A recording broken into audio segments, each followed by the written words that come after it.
I'm Amy Cherry. This local news is a service of Flagler County's Toyota dealer, Beaver Toyota, here to wow ya. A Bunnell woman takes a plea deal in connection with an August incident in which police say she kidnapped her own 2 children from the custody of their grandparents. John Arking reports. 29-year-old Sarah Jones pleaded guilty to 2 lesser felony counts of interfering with the custody of a minor and was sentenced to 4 months in jail, followed by 5 years of probation. She had originally been charged with 2 first-degree felony counts of kidnapping and faced up to 60 years in prison. Authorities say Jones grabbed her 2 children, ages 3 and 5, from the custody of their grandparents, James and Billy Dean Jones, as the children slept in their home off County Road 304. Jones and the children's father, Philip McGraw, then drove the children to Tennessee. Jones will also be required to carry out inpatient drug treatment, with the balance of her sentence while in treatment converted to time served once a bed opens up. She can also only have contact with the 2 children in accordance with court orders and must refrain from drugs or alcohol. From the WNZF Newsroom, I'm John Arking. This portion of WNZF Local News, a service of the Daytona Beach International Airport. Fly to the Big Apple in a New York minute on JetBlue from the Daytona Beach International Airport.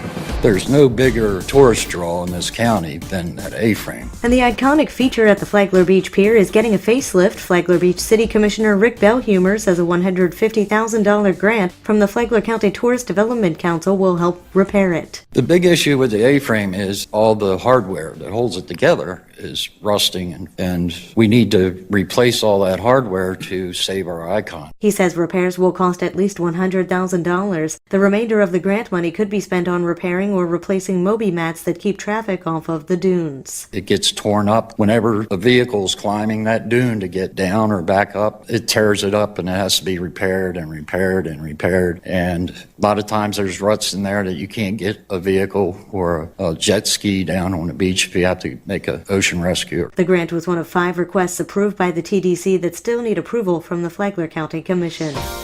Traffic at Daytona Beach International Airport soars to new heights. Tony Magoo reports. Traffic has increased at Daytona Beach International for the 7th straight month, and this was done despite a taxiway improvement project. Rick Carl, the airport director, was raving about the increased capacity, higher passenger traffic. It all went up in August over last year. And during the month, 68,237 passengers flew in or out of the airport compared to 65,781 during the same month a year ago. Part of the increase in demand through this year and into next may be due to the announcement at the beginning of the month by Sunwing Airlines. They will start non-stop service from Toronto to Daytona Beach in January of next year. Sunwing has already added vacation packages for Canadian visitors at one of 3 Daytona Beach hotels. The additional growth of service by Delta and American Airlines will also beef up passenger numbers. This could be a breakthrough year for the tourism business here. With Flagler's Morning News, I'm Tony Magoo.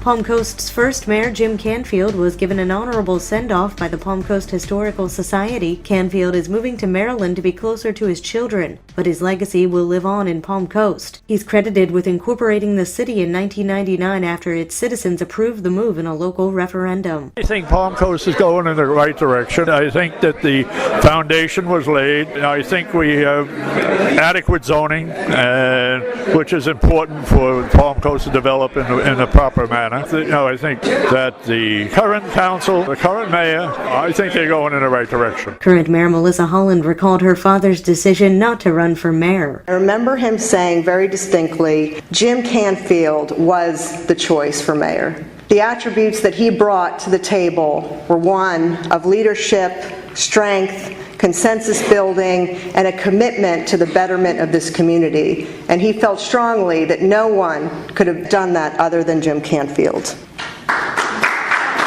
The salute was held inside council chambers at Palm Coast City Hall. And now you're up to date on Flagler's Morning News. I'm Amy Cherry.